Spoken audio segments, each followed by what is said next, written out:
Hello there, it's Mike Yao with Savage Kingdoms role-playing game and Fire and the Head Productions.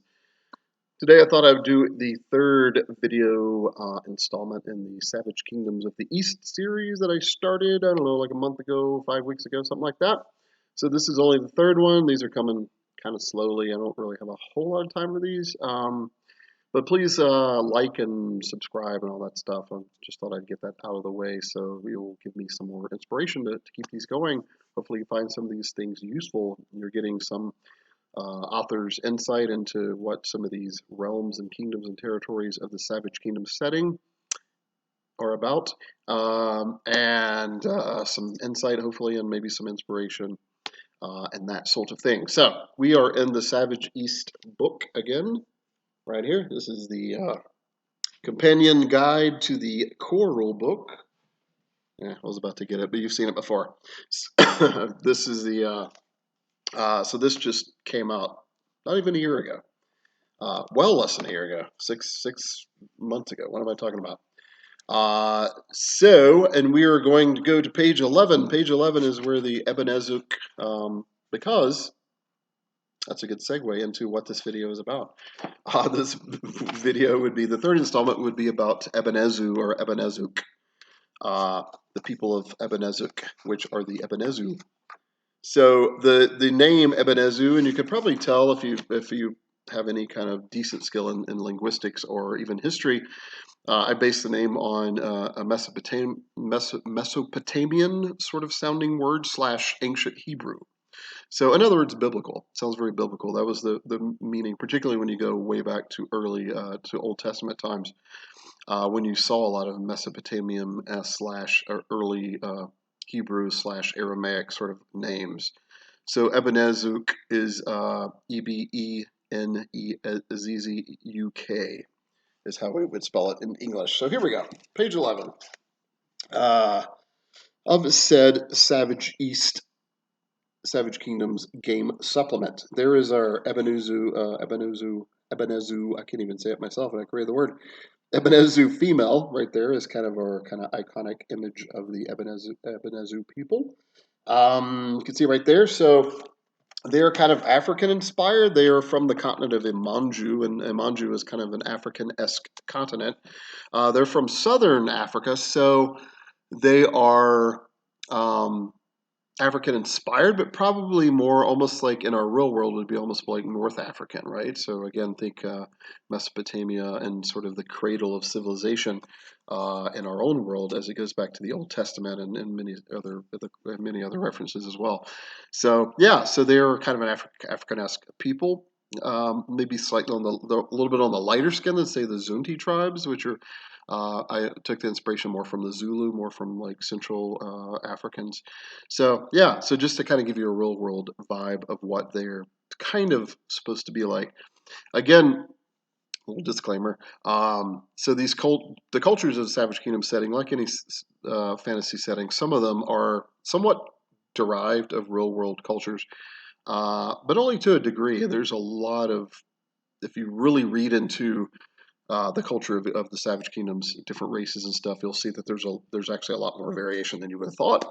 But as anybody who's a world builder knows, if you can come up with kind of an archetype or an analog for a race or a culture or an order, anything like that, you already implant in that player's brain like kind of the general thing without having to like study 100 pages of lore.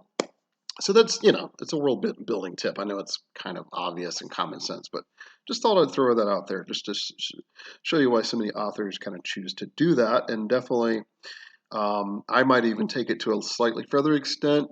Some people have commented that Savage Kingdom seems almost historical fantasy, which I take that as a huge compliment, honestly, because I was kind of going for a feel of that mixed with kind of a sword and sorcery and early Dark Ages feel. I know that's a lot of stuff, but anyway, that's kind of the inspiration. All right, so on to the Ebenezzu people. Page 10, actually. I said page 11. It does spread over to page 11.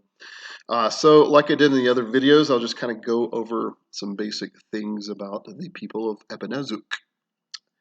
So the Ebenezzu, which were the people of Ebenezzuk, they are dwelling in the southwest of the continent of Emanju, south of the Chinari and Gajula territories, and even the Zunti tribes There's the ancient kingdom of Ebenezzuk. So you can pronounce it Ebenezzuk or Ebenezuk. Typically in older languages, the U is very so that's kind of my preference. Although when I spelled it out phonetically, I actually suggested that it's UHK at the end, so ook. Anyway, somewhere in between. Doesn't matter. This realm is a decaying one, although some of its former glory remains, for it is believed by some scholars, and certainly by Ebenezzu scholars, that this culture predates even Zarkon in its antiquity, an early rise to civilization.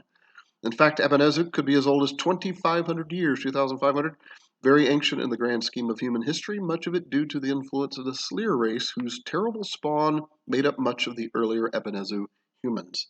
And there's about 4 other paragraphs, but I'll just leave it at that for a second. So that shows you kind of the seeds of their civilization. So it's humans kind of sort of evolving, gaining civilization, but with the help of kind of an ancient, almost alien sort of race. If you're kind of getting the theme here, you probably understand. So the Sslirian, the serpent folk of the Savage Kingdom setting, the much benign, and rightly so, they did enslave the majority of humankind back during this age, a little before this age actually.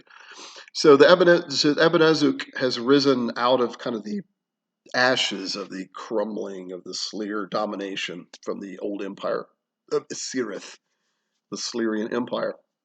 And the empire is still there, and technically, even in the current age of Savage Kingdoms, 2,500 years later, it does exist. It's just very small, literally underground. Most of it, they've tunneled into the deserts. But back in the day, the Sslirian were very expansive to a degree, not like hugely expansive, but fairly expansive. They were still somewhat secretive, doing all their sort of machinations from the background and controlling world leaders and stuff. Kind of like our modern real world. Anyway, so you so they sort of enslaved humankind, and in the process of enslaving humans, they taught them things, and just kind of taught them to make their slaves better, their servants better. And then some of the Sslirian, occasionally there would be a good-natured one that would kind of rise up and might teach humans for their personal, for the humans' gain and not just for the Sslirian's gain, but that was kind of rare. Anyway, long story short, so eventually the yoke of slavery was thrown off from humankind, particularly with the Ebenezer, which was one of the earliest civilizations, perhaps older than even R itself, or Zarkon itself, which I think it said in the, it says in that paragraph I just read. Here, I'll just read a little bit more. Throwing off the yoke of the serpent folk was largely due to the mysterious appearance of a clan of Titans, a subrace of giant kind who were more prominent in the early days of Ebenezzuk. The Titan folk seemed disgusted at the atrocities of the Sslirian regime, drove the serpentine humanoids out of the realm. The Sslirian fought back, but only nominally, for theirs was a failing race, and even they knew that their days of glory were numbered. The Titans the Titans vanished not long after, as mysterious as they came, though they left their mark on Ebenezer culture. All right, so that's kind of the next building block of Ebenezer is, as you can see right there. So the Sslirian kind of nursed the Ebenezuk, like I said, kind of nursed their culture into civilization, but they were still basically enslaved for the most part. Any leaders or kings of Ebenezuk were basically puppet kings controlled by the Sslirian. So the Titans, this mysterious Titans, these 20-foot tall humanoids, 20 to 24 feet tall humanoids. There are different types of Earth Titans in Savage Kingdoms. There's the Earth Titans, Dune Titans, and Storm Titans. I think I left it open that there might possibly be a few other sub-race branches, but those are kind of the 3 in mine. Dune Titans, as you can tell by they lived in the deserts typically. Very mysterious, probably even more mysterious than the others. Earth Titans lived particularly in the mountains, and they lived underground. They kind of rarely came out. Storm Titans are more like sea Titans. They typically live near the sea or sometimes on islands, on lakes and stuff like that. So that was kind of the 3 main branches. So really rare. In the current age of Savage Kingdoms, Titan folk are extremely rare. People rarely see them, usually not even at all. But some say that some of the Earth Titans still lie slumbering in the earth, waiting to be awakened, because apparently Titans, maybe they, like dragons, sometimes it is said they can sleep months, years, centuries maybe. So who knows? All right, anyway. I would like to say I know, but I actually don't know. I have never answered for myself a lot of those answers. And again, like I've said in previous videos, I do that on purpose. I find it, I don't know, I find it, it staunches creativity if you literally close out every single line of thinking and that you, even as the author, knows specifically. I think to leave it open is really cool as a world building choice because the people of that world, most of them, if probably all of them, don't really know the answers to some of these more mysterious ancient storylines or narratives. Even the greatest scholars in the world, that like say of the she folk that might live 500 or 600 years, even they don't know the answers. So why should I as the author? So in that way, also if I leave it open, that means other game masters who purchase Savage Kingdoms or or run Savage Kingdoms, they can make their own choices if they want, or they can just leave it open as well. Um, so the Titans came and they kind of they hated the Slayer and they drove the Slayer away. And it only took a group of maybe a dozen Titans to kind of not completely destroy the Slayer, but at least kind of drive them away and break the yoke of slavery. So then these Titanic cults uh, sprung up around in Ebenezer to worship these Titans because people believed that they were gods or the sons of gods. In the lore of Savage Kingdoms, they are assumed to be the sons and daughters of gods, or at least godlike beings that once existed, kind of the physical forms of them. And whether they are not, again, kind of open. So, and then the Titans just kind of left when they felt their job was done, and they went off to live somewhere else, or who knows, return to the desert, to the mountains, or to the sea, or whatever. Again, I kind of leave that open. And there's still at least one Titanic cult that still exists even today, like in modern Ebenezer. In other words, the default sort of timeline of Savage Kingdoms, which is to connect it to the west, would be on the Laurentian imperial calendar was 571. I think in my personal campaign we're now like 575. Although I run so many different campaigns, some of them are actually off like 6 months ahead or behind of others. It's interesting to keep track of those. But anyway, so again, a lot of this lore that I'm talking about was 2,500 years ago, 2,300 years ago of the sort of standard Savage Kingdoms timeline. All right, so physically, the people of Ebenezuke are relatively dark-skinned with dark hair, somewhat straighter in style than the Zunti tribes of central and northern Nemanju. Commoners in general shave their heads bald, even some women, while the nobility often sport hairstyles featuring long dreadlocks. Most Ebenezzu are average or somewhat tall in height, with lean to medium builds. The people here prefer to wrap themselves in toga-like garments, usually over loose calf-length breeches and accompanied by light snakeskin sandals, though many go barefoot. Jewelry is also worn by all social classes, although it is usually the nobility or a very wealthy merchant who can afford the more opulent accessories. All right, one more paragraph. I forgot that I wrote more about the cultures in Savage East than I did in the Savage West because some of the Savage West ones I wrote like a lot of stuff in previous editions, and I was trying to keep the word count down a little bit. Let's see, last paragraph. The religions of Ebenezuk are strange to say the least, with the worship of Zur, who was likely identified as Slur by the Sslirian Zur to the ancient Zarkonians, a serpent god of potent antiquity. In addition, Imashi, perhaps a corruption of the Chinari deity Amrashi, is also revered in most regions of Ebenezuk as well as Nigora. Nigora, another primal deity borrowed from the Zunti tribes and the ape-like Gajula. On occasion, a Titan-worshipping cult will appear in or around an ancient Ebenezzu city, as does a rare snake or dragon cult. Interesting.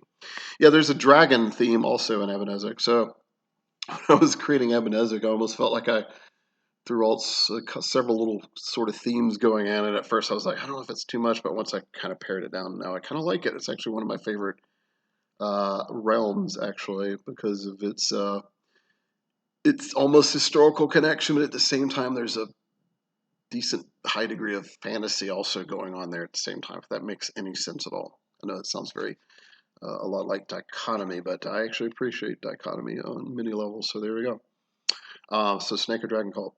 Allowable callings. So callings again are these like professions or almost like a class that you can choose for your character, but not as restrictive. Allowable callings for Ebenezzu: alchemist, assassin, bard, craftsman, cultist, gladiator, healer, merchant, pirate, priest, sage, seer, soldier, sorcerer, thief, and vizier. There you go. It's about a little over a dozen, maybe 13 or 14 choices. And again, and a couple people have asked, it's like, well, is that? I mean, you can allow a Ebenezzu berserker if you want. So it's really kind of rare and almost counterintuitive, but you certainly can. These are allowable callings. I guess really are more like strong suggestions if you're really wanting to kind of protect the lore and the feel of your setting. That's really what it's all about. It's not to say no necessarily to people. Um, Attribute array. So Ebenezzu player characters must arrange their attributes at character creation using the following guidelines. So I'll do like I did in the past videos. So there are three main. All the human cultures have three main attributes that they're kind of most known for, that they can, kind of, or the highest at, or the better at. Physique, intellect, and oh no, I think I did the opposite. No, hold on. These are the top. These are the three ones that they're best at: agility, vigor, and magnetism. So, in other words, agility, they can start with as high as +4 and as low as -2, and their absolute maximum is +6. Same with vigor and magnetism. So they're kind of known to be a little bit on the agile side, a little bit more on the durable side, vigorous side, and a little bit on the magnetic side. So physique, intellect, and willpower are kind of their sort of low ones, but they're not like that low. They're like average technically. Okay, special abilities. They have a special ability called Shadows and Streets. Ebenezzu characters gain a +1 bonus to athletics, perception, stealth, and survival skill rolls while underground or within a city of at least 10,000 inhabitants. So they are very urbane for the most part. A lot of their cities are very old there, and they're not necessarily updated, but yeah, they do. There are a lot of villages along some of the rivers in Ebenezzuk, but other than riverside villages in particular, and some of the bigger cities and fortress cities, there's not a lot of like settlements in other areas. Actually, there are very few because a lot of it's very desert. It's not sandy dune type desert in Ebenezer. I've had to try to make this clear in running a campaign there. It's very hard packed desert. Most of it's very dry, cracked earth. If you can visualize that kind of terrain, that's what we're going for. There's a place called the Glass Desert in eastern Ebenezuk, which maybe I'll get to in a second. That is more of like sandy dune type desert, but for the most part, it's kind of a dry, arid kind of wasteland sort of desert. Second special ability or racial ability, Storm Resistant. Ebenezzu gain a +1 bonus to resist lightning or wind-based effects, since Ebenezer often endures high winds and storms.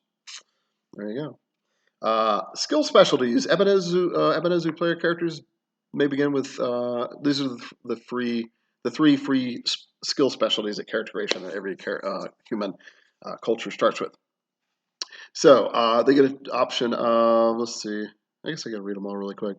They can choose underground or urban specialty of acrobatics. They can choose dust or elixirs of alchemy, climbing or swimming from athletics, jewelry or masonry specialty of crafting, resist poison, the only option for endurance as a free specialty, diseases or poison to healing arts, recorder, sitar, or storytelling for language. Wait, I think it's a typo. Oh yeah, it should be performance. Huh, interesting. All right, performance is drums or snake charming, but also it should be recorder, sitar, or storytelling. But for some reason, I literally just noticed that typo. Nobody else has pointed out either. So just ignore the language one because apparently that's not a thing. Stealth, they can choose skulking or urban as a specialty. They can choose flail, mace, polearm, or spear as for a melee weaponry specialty. Composite shortbow, javelin, or war dart for a range weaponry specialty. So there you go. So there's a good 20 options right there. Favored talents. So favored talents. Once again, I probably say it in every video, but just for posterity, it means you pay one less point base points. So if a talent costs, say, 4 base and it's a favorite for your race, it costs you 3. If it's also a favorite for your calling, then it costs you 2. You can reduce by 2 if you want. But no talent can reduce less than 1 talent point unless it is a racial ability, in which case it will literally say it is. So actually kind of simple. Favorite talents, battle talents. There's quite a few. Something in my mouth. So favorite talents, battle talents. So bashing blow, crushing blow, deadly lunge, extreme range, hated foe, hatred of Chariot or Sslirian. They've been a pain in the past. Hold the breach, horseback archery, impaling shot, impaling thrust, shield rush, shield wall, sweeping strike, and tripping attack. Favorite blood talents, dragon kindred, giant blood. It says in parentheses titan blood. You just use the same stats, but flavor-wise, it's really titans instead of giants. And Sslirian blooded. I guess those last two are actually all three are for obvious reasons. What I just mentioned, there's a connection with dragons, a connection with titans, connection with Sslirian. Favorite mystical talents: battle mage, blood magic, cultist, dabbling arcanist, dance of the Jan, evil eye, extended ritual, far-reaching magic, meditative trance, mystic tattoo, mystic trance, ritual sacrifice, snake charmer, and supernatural pact. Social favorite talents: apprentice, artisan, carouser, gift of tongues, mentor, physician, sage, scribe, vizier. Subterfuge favorite talents: assassin, fortune teller, gossip, poisoner, privateer, secret strike, slaver, smuggler, street rat, tomb robber, torturer. Always lovely. Other being the, bless you, other, was my wife. Other being the other category, miscellaneous talents that didn't really fit in the other categories. So from that category, you get agile climber, keen memory, lotus master, night sighted, and time sense. All right, on to favored weaknesses. So again, favored weaknesses. I know it sounds kind of weird, almost sounds like a contradiction in terms. Oh, I favor this weakness, meaning that you, in game mechanics terms, you gain an extra point if you choose one of these weaknesses. For example, addiction to black, pink, purple, or red lotus, also known as death, dream, desert, and blood lotus. Decadent, eunuch, exiled, oath-bound to a noble, priest, or Sslirian. Obsession with luxury meditation or study. Phobia of cold, deep water, or open spaces, and tainted. So tainted is kind of the only way to really kind of be evil. You really are corrupted and just bleh person at that point. So those are all favored weaknesses for that particular culture. You can take others if you want. That's free to do it. But if you select one or even a couple of those, you get a bonus point for it. So long as your total bonuses that you get are no more than 5, per the standard rules. Starting languages. Ebenezzu. Yeah, I just said that twice. Ebenezzu is your native tongue, which uses a system of cuneiform writing. So cuneiform is or cuneiform. It's pronounced different ways, but I think cuneiform is the kind of official way. Anyway, that's what I'm going with. So that's the way that they wrote on clay. It was adapted specifically to writing clay tablets.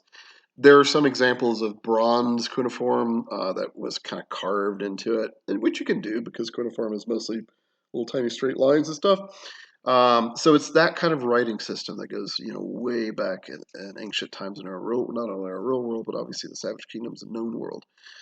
So their writing style looks very much like that. Ebenezzu.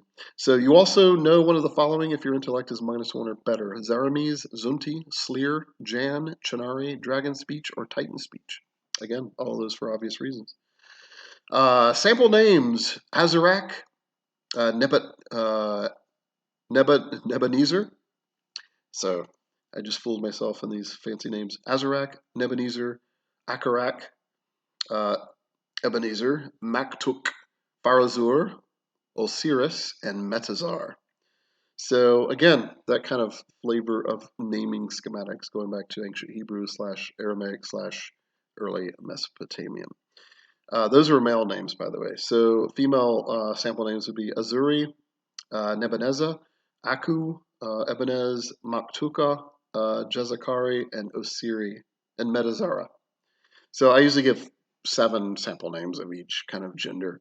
In general, only high-ranking nobles make use of surnames or house names, although in some cases, place names or nicknames are utilized, such as of Uzarak or Storm's Wrath.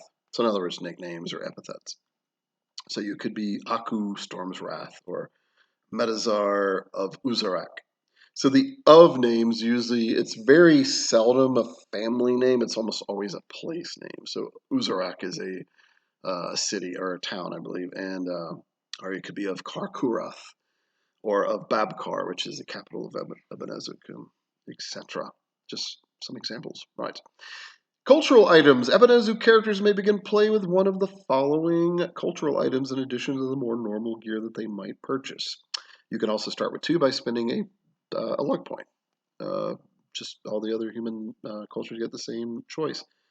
However, what is not the same are the following. So for Ebenezzu, you could start with an ancient bronze khopesh of poor quality, but +1 to renown when worn or carried. So it's more of a symbol. It's it's an old bronze thing, but it's been around forever, and it probably looks really cool. And that's why you get the +1 renown. And it's probably a family heirloom, probably honestly. Oversized giant khopesh of poor quality. So it's heavy. Its maximum damage is 24. You need a physique of +1 or better to even really wield it properly, and it has the disarm characteristic. You can make it average quality with a successful DL25 crafting roll. So there's kind of a theme in some of these cultural items where I like to do this thing where you can start off with this kind of cool item, and it's kind of beat up and old, and then if you take it to someone to repair it, make it better, or you yourself, usually it's a crafting roll, skill roll, then you can make it better or unlock some other ability with it. I think that's kind of fun. And sometimes you can connect stories and adventures to these things as well. A wicker medium shield of average quality. Let's see, I'll just get through the rest a little bit quicker. A Sslirian bladed whip of average quality. Those are really cool. A Sslirian weapon has 3-yard reach, just like any other whip. Uses the ranged weaponry skill. It's 12 maximum damage, has a disarm quality. You need at least an agility of +0, or else you're going to slash your own self probably using it. Small idol or amulet with Titanic writing on it. The language is called Titanic, but also Titan speech. It just depends on who in the world says it. Let's see. This idol grants the wearer +1 to magical arts, earth, and life skill rolls when performing ritual spells. So, leather pouch of consecrated salt. Jan and all genies must succeed in a DL20 resolve roll in order to cross over a 3-yard long line of it. Has 2 uses of it. So travelers were traditionally, if they were to camp in a cave, they might put up a line of salt to protect themselves from the genies or other desert spirits. That's kind of the lore I'm sort of borrowing from there. Light riding chariot of average quality. So you could start with a light riding chariot of average quality. The yoke only handles a single horse or ox, so it's a very small light chariot, obviously. There's a thing in Ebenezer culture, which maybe I'll get to here in a second, if it comes up again. If not, I'm saying it right now. A lot of them don't they think it's kind of filthy and demeaning to ride atop a beast, so they prefer chariots and their wagons are even kind of like chariots, honestly. So that doesn't mean, the common person probably would be riding on a horse or camel. But in general, if you can afford it, such as a nobleman, they prefer to be pulled in a vehicle by a beast of burden. Let's see, tablet or scroll that you get to start with. A successful DL20 language skill roll grants a +1 bonus to lore rolls after a week of study. So there you go. I like to do little things like that too. With some of the starting gear. So that was like 8 or 9 different options. Hold on, the pages are. Oh, there it is. Page 12. All right, so we end with, or at least in the player character section, with the general code of honor that Ebenezzu in general typically follow. And again, these are kind of loose on purpose. Honor and obey the giant king, the one true sovereign of Ebenezer. So the current king is King Nazrakor, or Nazrakor. I'll find it in a second. I think it's Nazrakor. Nazrakor the Fifth, and his title is the Giant King, and he's actually pretty tall and big. He's not necessarily, but this is an old title that comes back from the early Ebenezer kings who would try to claim to have Titan blood, and I think 1 or 2 actually did. And then the the following kings, because it was so rare to mate with a titan. I don't want to go into that detail. But so they would kind of take it as a title, whether they were actually giant blood or not. It wasn't really the point. The fact that they were the giant king. So it not only meant that maybe you were a descendant of titans, but also you were the giant. You were the great king. So giant. And Ebenezzu, is the same word as like being great. So yeah, cool thing there. So honor and obey the giant king, the one true sovereign of Ebenezzuk. Honor and obey the will of the known gods and official cults of the realm. I put official in quotes because it's kind of loosey-goosey. So honor and obey the will of the known gods and official cults of the realm. Honor and respect your family, blood relatives, and adopted slaves. Remember the ancient glory that was Ebenezzuk, for it shall one day be restored. Honor the Titan folk, and, even in doing so, slander not the Slir who gave you life. So that's an interesting note to touch on really quick. So honor the Titan folk, obviously. They were kind of the rescuers, quote unquote, a long time ago. But even in doing so, slander not the Slir who gave you life. So a lot of Ebenezer try to live. Basically, it's saying don't dwell on the negative past of the Slir, but also remember the Slir did kind of give you some cool stuff, even though they might have treated your ancestors horribly. So yeah, it's just kind of like saying don't dwell on the negative part of that, but embrace what they did teach us in their horrible way. And then lastly, never trust or fully honor an outsider, barbarian, outlaw, or fool. Never trust or fully honor an outsider, barbarian, outlaw, or fool. So as you can see, they don't really quite trust outsiders. And people they consider barbarians, like the Chennari, and really most northern people from way up in the north, at least. Outlaws, I guess for obvious reasons, and the fool. They don't suffer fools that well. People that just make terrible choices and don't really contribute to society and that kind of thing. So yeah. There we go. That was the player character section. That went from page 10 to page 12, the very tip of page 12. So really page 10 and 11 of the Savage East. So now, in the last part of the video, as I traditionally do, we're going to the Gazetteer section. And we'll cover a little bit more about Ebenezer from that, and then I will end the video. So here we go. Here's our map of Ebenezer. Right there. Quite lovely. So that actually only covers, that's a cool map, but no, that's actually all of Ebenezer. It just looks kind of tiny. The scale's like really small. Ebenezuk's a fairly large, well, actually quite a large realm, kingdom. So hard that even this powerful king, the giant king Nazarconor V, has a hard time holding all together at a current campaigning rolling with some of my original play testers and some other awesome newer players. That's actually one of the themes. Actually, that's kind of really the main storyline. Is another king or two is kind of rebelling against. It's hard to keep a giant realm together, as history has proven many times, and that's kind of the theme that's going on. All right, so Ebenezuk, this ancient land is, let's see, what do I want to read without going into too much detail? All right, so the religion of the pantheon of Ebenezuk is a strange one to say the least, with worship of Zur most prominent, a mixture of the Sslirian belief in Slura, or Slur, and perhaps the god Zur of the Zarkonians. I feel like I mentioned this earlier. Both serpent-like deities of phenomenal power and antiquity. In addition, however, are minor gods and goddesses such as Imashi, which seems to be a corruption of the Chennari chief deity Amrashi. I did read all this. And Nigora, another primal deity borrowed from the Zunti and the non-human Gojula. Yet when the Titans came to overthrow the serpent folk, they left behind a cult, which later became a legitimate sect of human followers who were who worshipped them as demigods. There we go. Really quickly, geography in the land. Oh yeah, so by the way, Ebenezzuk actually means land between the mountains in their language. So it's sometimes known as the land between the mountains, to which the name Ebenezzu Ebenezzuk allegedly translates. This kingdom is predominantly plains, rivers, and light forest. The moon-reached mountains provide the northernmost borders, protecting Ebenezzuk from practically all invaders from the north, while the serpent spines cut through the heart of the land and served as an original, now antiquated boundary. So in other words, the kingdom was, let's see, the serpent spines are right down there. The kingdom was actually, original kingdom was actually a little bit smaller.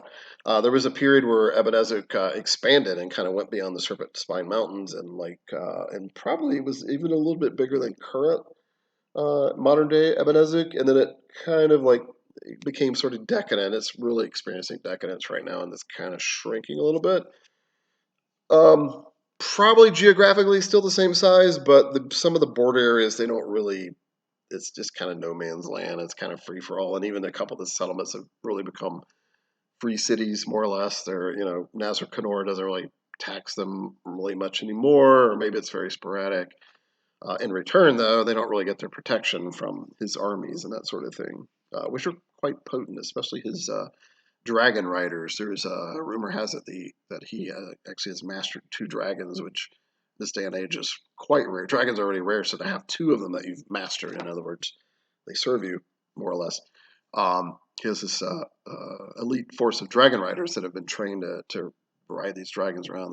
They terrorize everyone, and he uses them militarily as well, supposedly. And then his next level of high is a couple NPCs traveling with the party in that campaign I was telling that I was running. Sort of elite Babkari guards. Babkar is the capital, so they're known as capital guards, um, and they're pretty tough as well, but not quite like the Dragon Raiders. So let's see what else I can tell you really quickly. That's a little bit about geography. The Ivory Bay and the Sea of Frost serve as obvious boundaries. That's the 2 seas that are in southern Ebenezer, southeast. All right, see, major cities and settlements. Babkar is the current capital of Ebenezzuk, which I mentioned, although the original capital city was Mezakar on the western coastline. Kar Karath has also risen to power and prominence in the south. The cities of Azkar and Uros are quite influential as well, the latter providing protection of the eastern frontier. In the extreme northwest of the kingdom, there is a massive ruined city said to be built by the serpent folk over 2,500 years ago. A great place allegedly destroyed by a race of titans when they came to overthrow the Sslirian of the region. And that's really kind of all in that little section. Let's see, really quick. Denizens, flora, and fauna. Let's see. So you might expect to find jackals, leopards, wild horses, giraffes, wild cattle, and other animals, both predator and prey, in the area. On a rare occasion, a Sslirian warband is reported, or rarer still, the wanderings or awakening of a Titan. A Titan creature is virtually revered as gods in Ebenezer, whenever that. Occasionally, Chariot humans from faraway lands come to trade, or simply to escape some terrible past. The red lotus, also known as the blood lotus, can be found in some of the forests of the realm, as can the purple or desert lotus in the glass desert. Pink lotus once grew wild in one of the coastal woodlands, but it now, and pink lotus, also known as dream lotus, now only seems to grow in the gardens of nobles and sorcerer priests. Food and drink. Let's see, how much time do we have? It's 37. Anyway, in general, they'll eat beetles, scorpions, ants, and other insects, usually steeped in honey, saffron, or fish sauce to kind of cover the flavor, but that's kind of a normal thing. They might even eat shark and octopi, and if you are a noble, you might even dine on dolphin flesh. Beef and fowl are staples as well, but mostly for inland dwellers. Pork is rarely eaten. Snake meat is seldom eaten, and in fact is illegal to do so in Uros and Karkarath.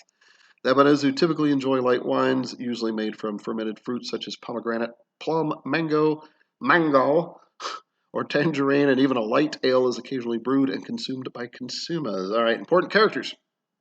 Nazarkor the seventh. I kept calling him Nazarkor the fifth, and then I relooked it, and I'm like, no, he's the seventh Nazarkor. Nazarkor, not Nazarkar. He's also known as the Strongbow. That's his nickname. Nazarkor the seventh, called the Strongbow, is the current king of Ebenezuk, just a few years after the Gorgon Wars in the west. A warrior, sorcerer, and clever merchant, most say. It is said that he has 2 queens, one taken from among the once native Zunti, and the other a full-blooded Ebenezzu named Eshabel. Hakru Shazareth, a high priest of Zur, is said to be extremely wise in the ways of astronomy and powerful in the dark arts. In the fort city of Uruz, there is a warrior captain gladiator known as Zebnarath. Zebnarath is renowned in both war and sport, who some claim to be Sslirian-blooded. Okay, really quickly. The arms of King Nazarkor VII are a double recurved bow of crimson carried by a silver dragon on a field of black, sometimes with purple trim or purple or purple crenellations at the top. Queen Eshabelle has her own banner too, a white octopus on a field of aquamarine. The heraldry of the harbor city of Karkaroth is said to be 3 curling waves of dark blue on a field of yellowed gold. Uruz has a banner symbol as well, a black battlemented wall with 3 sable ships above it on a field of royal blue. If there is a dominant heraldic device for the whole of Ebenezzuk, it would be the silver dragon, also known as the silver wyvern. All right. Ebenezer has a decent amount of enemies, Serpent folk, but also some allies. Weirdly enough, they're actually allies with Quasamoctal, which is kind of the only like sort of real city in Mezca. Yeah, and several Zunti tribes occasionally will make alliances with, but for the most part, they're kind of like tucked away in those mountains, and they're kind of keep to themselves. But sea-wise, they've made that little connection with Mezca. Interesting enough. So I think I'll leave it at that at 40 minutes here. So guys, thanks for paying attention. Hope you made it to the end of the video. That's about Ebenezzuk and the Ebenezzu people. Thanks for listening, and I will talk to you guys again soon. Later.